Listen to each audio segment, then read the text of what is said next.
Hello दोस्तों, मेरा नाम है धीरेन्द्र सिंह। आज की जो वीडियो है उसमें हम समझने वाले हैं कंपाउंड जर्नल एंट्री के बारे में, और ये हम क्वेश्चन नंबर 4 करने वाले हैं इस वीडियो में। क्वेश्चन नंबर 4, जी हाँ। तो बेसिकली अगर आपने ये कंपाउंड जर्नल एंट्री की ये क्वेश्चन नंबर 4 देख लिया तो आपको पूरा कंपाउंड जर्नल एंट्री भी समझ में आ जाएगी, और ये बहुत इंपॉर्टेंट भी है पेपर के लिए भी। ठीक है, तो चलिए बिना कोई देरी के शुरू करते हैं क्वेश्चन को। और शुरू करने से पहले आपको बता दूं कि अगर आप जनरल एंट्रीज की और वीडियो देखना चाहते हो तो वीडियोस बन रखी है, लिंक आपको डिस्क्रिप्शन में मिल जाएगा सारे के सारे। ठीक है, तो चलिए शुरू करते हैं। ठीक है, सबसे पहले बना लेते हैं फॉर्मेट। तो फॉर्मेट की बहुत इंपॉर्टेंट है, तो फॉर्मेट हमने बना लिया। तो सबसे पहले लिखना होता है इन द बुक्स। किसकी बुक्स पे बना रहे हैं? In the books of. हमें क्वेश्चन में नाम नहीं दे रखा था तो इसलिए मैंने खाली छोड़ दिया। फिर यहाँ लिखेंगे journal, date, particulars, LF, debit, credit. तो सबसे पहले यहाँ पर पहली ट्रांजेक्शन देखते हैं क्या लिखी हुई है। तो अगर आप पहले ट्रांजेक्शन देखोगे तो अप्रैल 5 को लिखी हुई है कि सैलरी पे करी गई 30,000 पे, रेंट भी पे करा गया 10,000 पे, वेजेस 8,000 पे चेक से पे करी। देखो, जब एक ही डेट है और उसमें बहुत सारी चीज़ें पे करी गई है, देखो यानी कि सब चीज़ें पे करी गई। और अगर आपको जनरल एंट्री सिंपल आती है कि जब सैलरी पे करते हो तो उसकी जनरल एंट्री क्या होती है? Salary account debit to cash account. ये तो चेक से पे करेंगे तो salary account debit to bank account हो जाएगा। रेंट पे करेगा तो rent account debit to bank account. Wages pay करी गई है, ये भी खर्चा होता है, तो wages account debit to bank account. जब तीनों में ही बैंक अकाउंट क्रेडिट होगा तो क्यों ना एक ही बारे में बैंक अकाउंट क्रेडिट कर दिया जाए। उसे बोलते हैं फिर कंपाउंड जनरल एंट्री।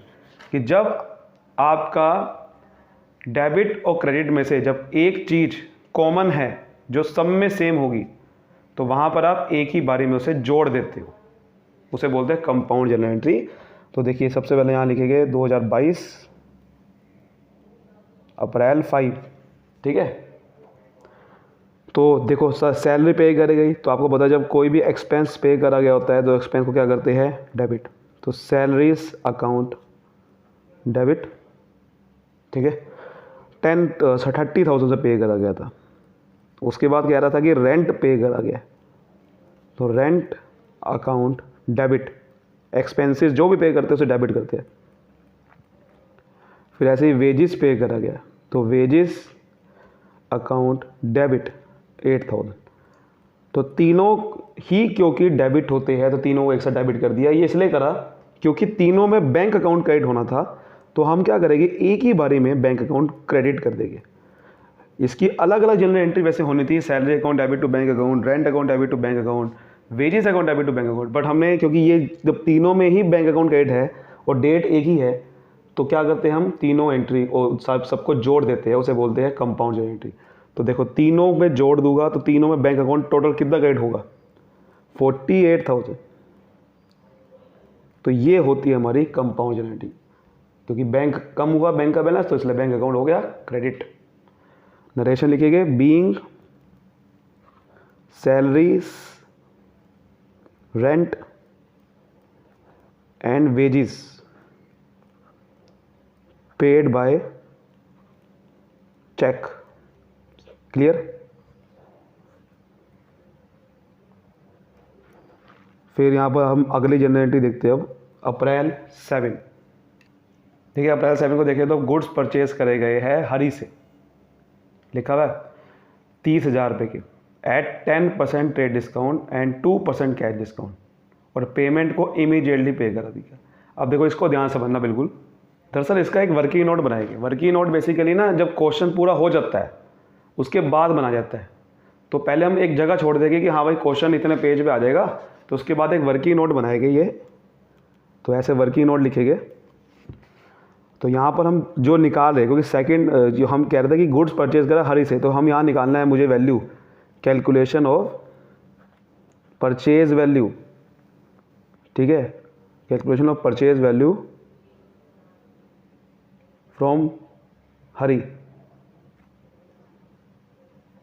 जो हरी से खरीदा है मैंने सामान, एंड डिस्काउंट रसीव। देखो जब उन्होंने कहा ना कैश डिस्काउंट मिलेगा, कैश डिस्काउंट मिलता है आपको जब आप गुड्स खरीदते हो, यानी कि जब आप पेमेंट देते हो तो डिस्काउंट मिलता है, उसको निकालना है मुझे। और जब आप पेमेंट मिलती है आपको तो डिस्काउंट देना पड़ता है, बट यहाँ मिलेगा। तो अगर आप ध्यान से देखोगे तो देखो ध्यान से, ठीक है। तो देखो सबसे पहले ना, जब भी कोई निकालना होता है सबसे पहले यहाँ पर होता है लिस्ट प्राइस। जोन सी वैल्यू सबसे पहले दिखाई गई सामने वाले में, जिस वैल्यू पे आपको खरीदना था सामान, उसे बोलते हैं लिस्ट प्राइस। तो 30,000 पे कह रहा था क्वेश्चन में कि 30,000 पे का गुड्स खरीदा, लेकिन 10% उस पर ट्रेड डिस्काउंट लगा। ट्रेड डिस्काउंट कब लगता है? जब गुड्स बहुत ज़्यादा खरीदते हैं एक साथ, बल्क में, क्वांटिटी में खरीदते हैं। तो 30,000 रुपये का लिस्ट प्राइस है, उस पर खरीदा नहीं है, उस पर 10% डिस्काउंट, ट्रेड डिस्काउंट लगाने के बाद खरीदा है। तो लिस्ट प्राइस इसका मतलब 30,000 रुपये था, और इसके ऊपर हमें क्या लगाना पड़ेगा? Trade discount. लिस्ट प्राइस पे लगता है ट्रेड डिस्काउंट, तो ट्रेड डिस्काउंट हमें लगाना है एट 10%। तो 10% का करेंगे तो 3,000 आ गया। इसका मतलब हमने जो गुड्स खरीदा है वो 30,000 का नहीं खरीदा, हमें सामने वाले ने रेट डिस्काउंट दे दिया 10% का, तो हमें इसका मतलब 27,000 खरीदा है। और यही होती है, इसका मतलब ये आ गई परचेज वैल्यू। यही मैंने इतने का सामान खरीदा है, इसका मतलब सामान मैं 30,000 का नहीं खरीदा, 27,000 खरीदा, और मैंने पेमेंट उसी टाइम दे दी। और उसमें उसने कहा कि मैं आपको 2% का कैश डिस्काउंट दे दूंगा। तो 27,000 रुपये का सामान खरीदा, जब मैं पेमेंट करने जा रहा था 27,000 रुपये, तो हमें इसके ऊपर डिस्काउंट मिल गया। अब हम इसका डिस्काउंट माइनस करेंगे, कैश डिस्काउंट। कैश डिस्काउंट जो इसके ऊपर मिला है हमें, वो मिला है 2%। 27,000 की पेमेंट पे मिला, 30,000 पे भी नहीं। तो 27,000 का 2% करेंगे तो कितना आएगा? 540। तो यहाँ से मैं माइनस करूँगा तो ये 26,460 आ जाएगा। ये क्या है? जितनी मैंने अमाउंट पे करी गई है, ठीक है। अमाउंट पेड 27,000 रुपये मुझे पे करने थे, लेकिन मुझे 2% कैश डिस्काउंट मिल गया, तो ये अमाउंट पे करिए। तो ये होगा डिस्काउंट रिसीव्ड, और ये हम परचेज अकाउंट में डालेंगे। तो चलिए देखते हैं, ठीक है। तो बेसिकली अभी हमने देखा कि परचेज वैल्यू हमने निकाली, अमाउंट पेड निकाली, तो उसकी जनरल एंट्री देखते हैं। तो जब आपने सामान को खरीदा, तो बेसिकली आपने हरी से खरीदा, तो सामान को खरीदते तो क्या होता है?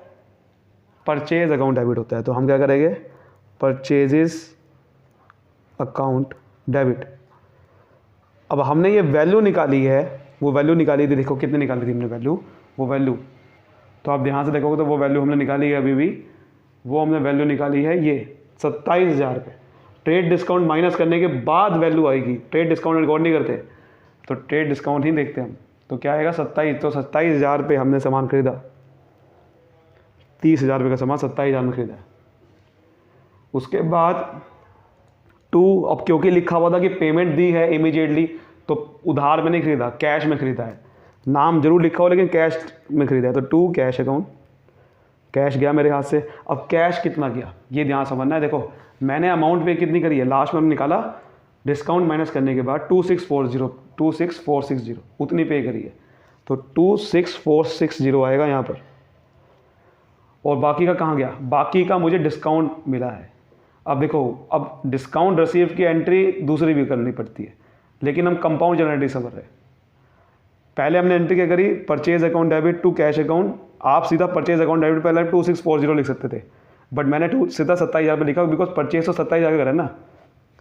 और बाकी का डिस्काउंट मिला है, तो परचेज तो किया सामान आपने, जो आपने सामान खरीदा 540 का, वो खरीदा तो सही, लेकिन उसका पैसा नहीं दिया। तो एक्चुअली बताऊँ मैं इसकी एंट्री क्या होगी? डिस्काउंट रिसीव की एंट्री इसमें क्या होती है? हमने उसको जोड़ देंगे बेसिकली। अब देखो ध्यान से बनना, इसको लिखना नहीं है आपको पेपर में, ये मैं सब समझाने के लिए लिखता हूँ।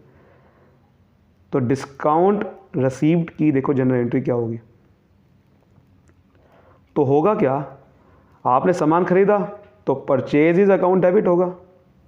540 का आपने सामान वो खरीदा तो है डिस्काउंट वाला, लेकिन पैसे नहीं दिए, तो क्या कहाँ डालेंगे उसे? इनकम होगी आपकी, वो हम डाल देंगे डिस्काउंट रिसीव्ड अकाउंट में 540, ये एंट्री होगी।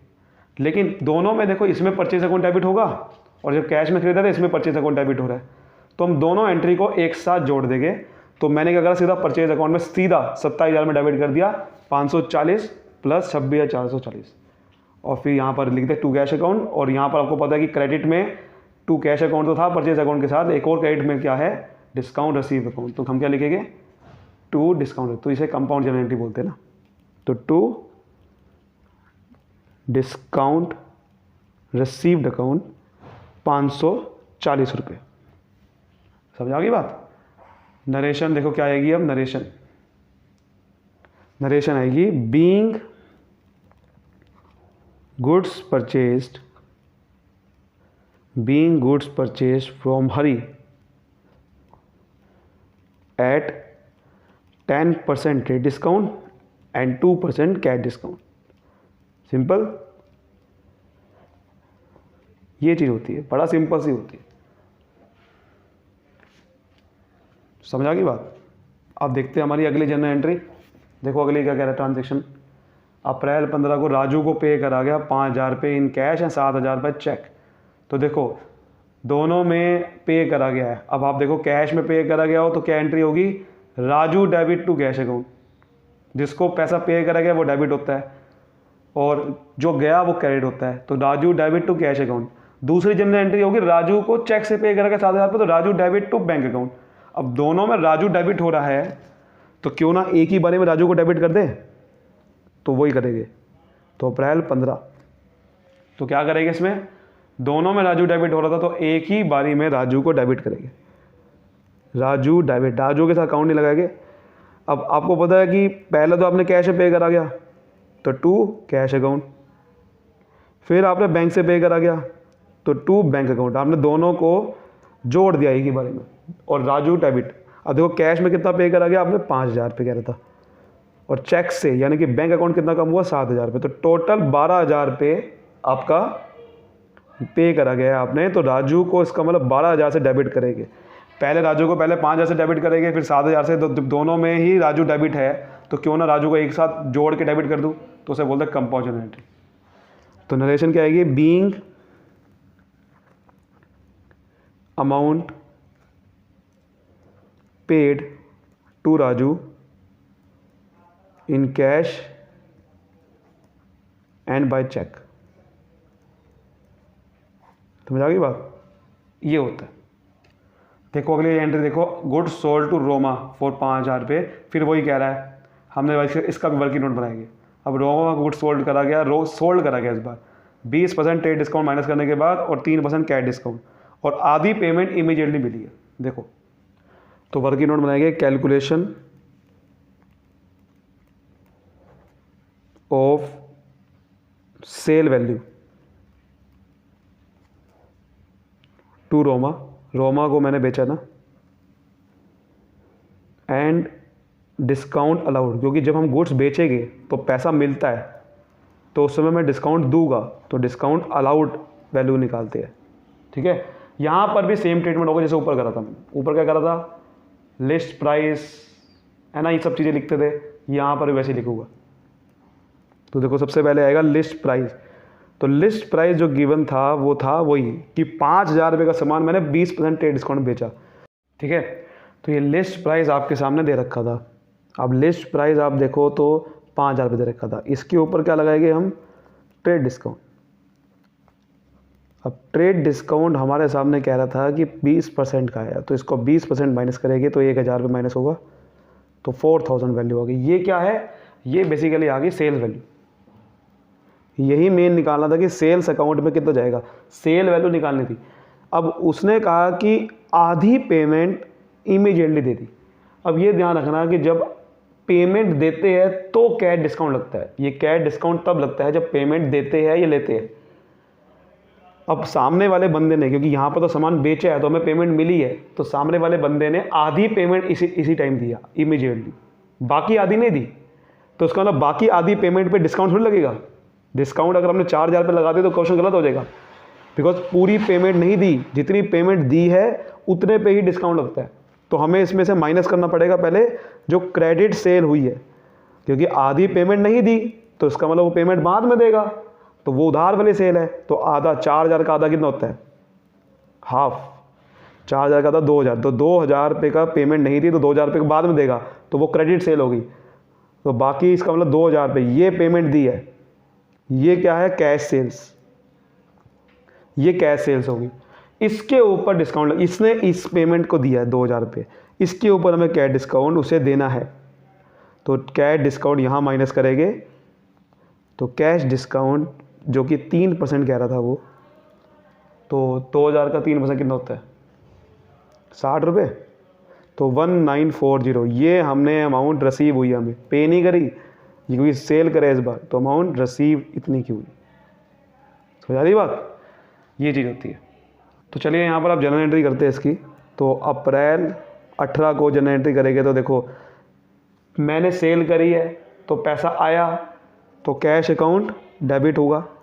जब सेल करी तो पैसा आया। अब पैसा आया कितना, तो देखो ये हमने निकाला है, यही तो निकाला है हमने, 1940 पे आया, क्योंकि आधा पैसा तो सेल नहीं, आधा पैसा तो बाद में आएगा ना। 1940 आया तो 1940 लिख दिया। तो बाकी का आधा पैसा जो था वो हमने उधार में सेल करी, और उसको क्या करते हैं, जब हमने सेल उधार में करते हैं तो वो बंदे का नाम आता है, वो बंदा मेरे लिए डेटर बन गया, तो जिससे पैसा लेना है उसे डेबिट करते हैं।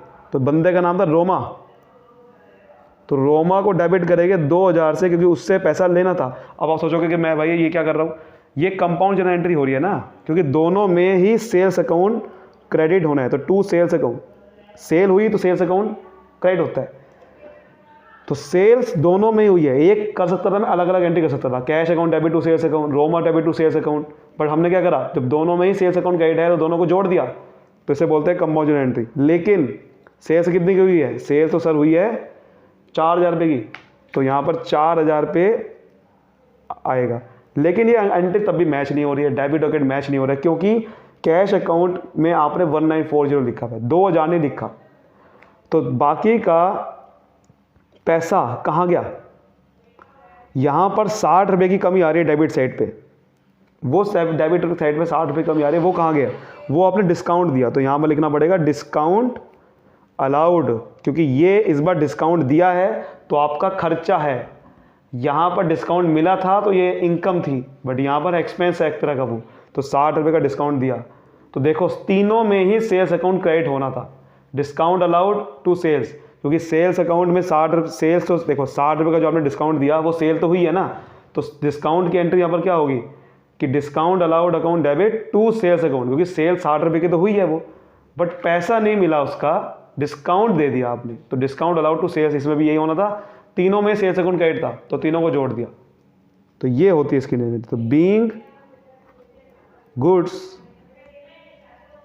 सोल्ड टू रोमा, बड़ा इंपॉर्टेंट क्वेश्चन है ये, और बड़ा बेहतरीन क्वेश्चन भी है। At 20% trade discount and 3% cash discount और हाफ पेमेंट रिसीव्ड। समझ आ रही बात, इस तरह से करते हैं। अब देखो यहाँ पर मेरे पास, यहाँ पर क्वेश्चन ना अभी ख़त्म नहीं हुआ, लेकिन आपके साथ भी ऐसा कभी ऐसा होता होगा कि पेज ना ख़त्म पड़ गया, अगले पेज पे अब बनाना है।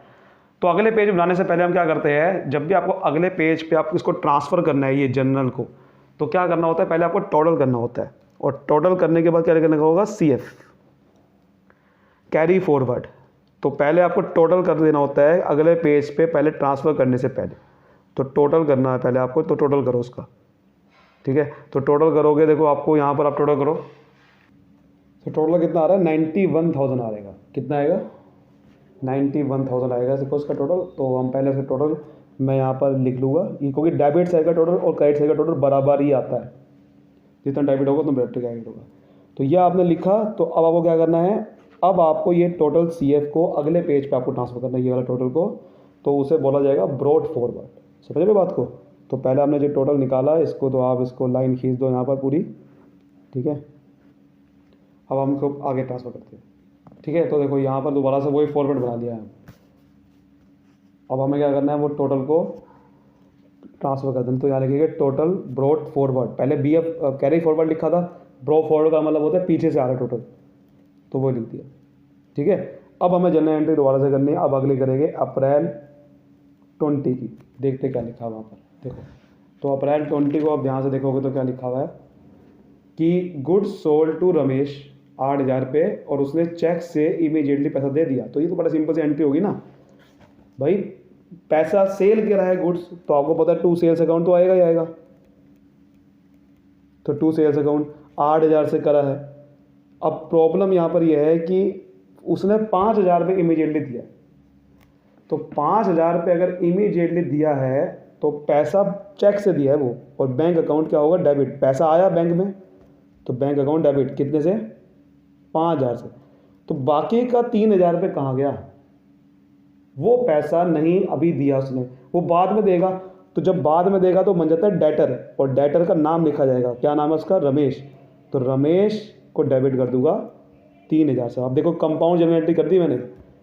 ये आप अलग भी कर सकते थे कि bank account debit to sales account 5,000 से, फिर Ramesh debit 3,000 to sales account 3,000, लेकिन दोनों में सब सेल्स अकाउंट क्रेडिट है तो दोनों को एंट्री को जोड़ दिया, तो सेल्स अकाउंट में सीधा 8,000 रुपये गया। तो यहाँ नरेशन लिखेंगे being goods sold to Ramesh and 5,000 receive by cheque. Clear हो गया, ऐसे करते हैं। अगले देखते हैं। तो अगले कह रहा है कि अप्रैल 25 को एडिशनल कैपिटल इंट्रोड्यूस करी गई, कैश से, डिलीवरी वैन से, और पर्सनल एसेट भी था उसका, मतलब सॉरी डिलीवरी वैन उसका पर्सनल एसेट था।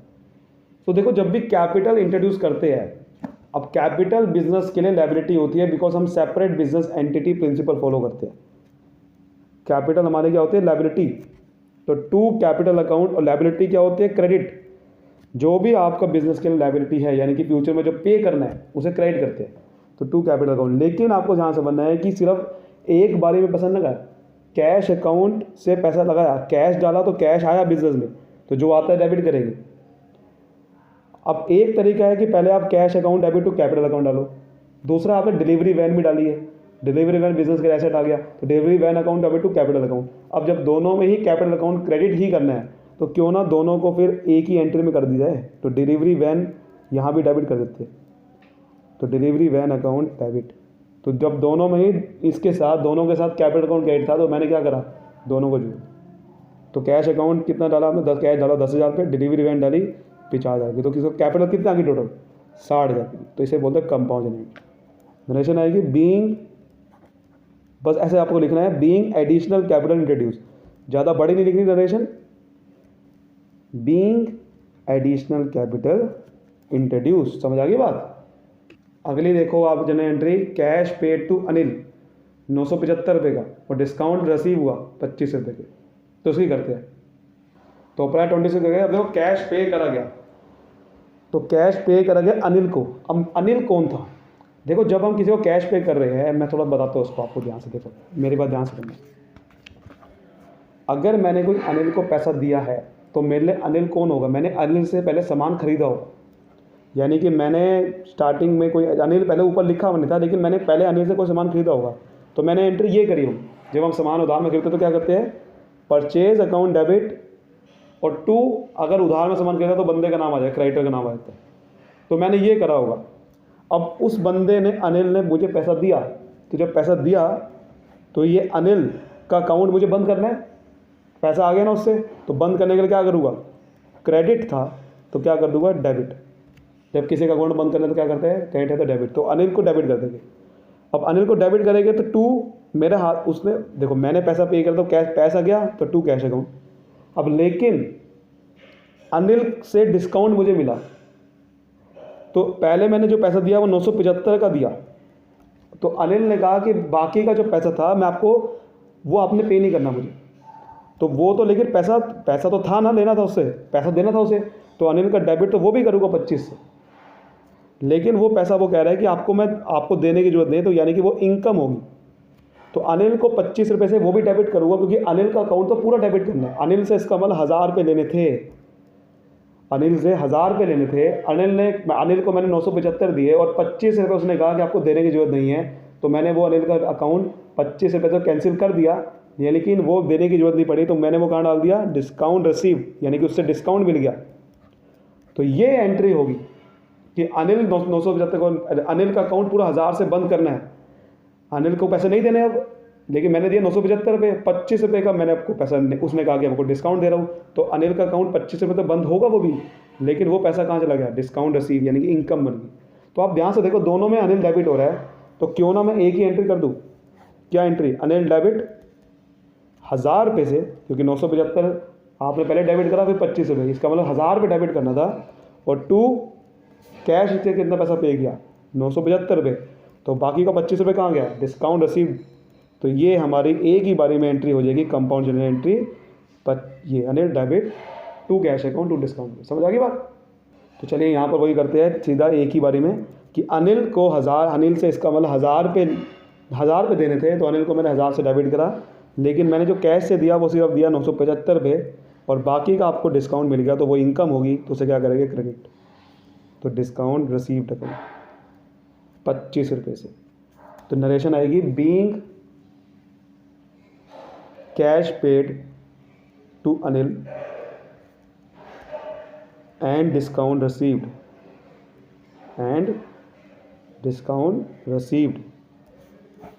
समझ आ गई बात?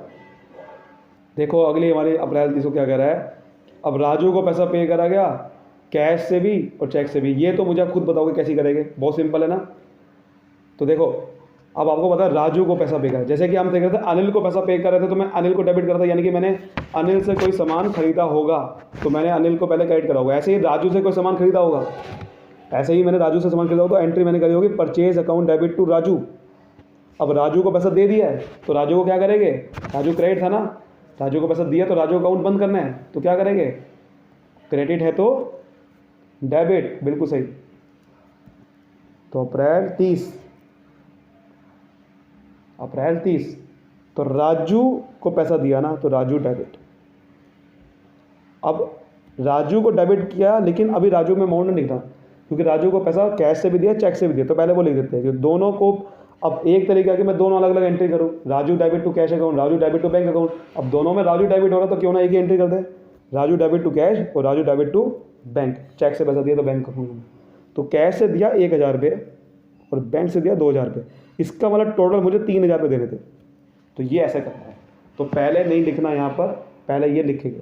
तो कैसा तो ये करेंगे, ठीक है। तो अब नरेशन लिखते हैं यहाँ पर। नरेशन क्या आएगी? Being amount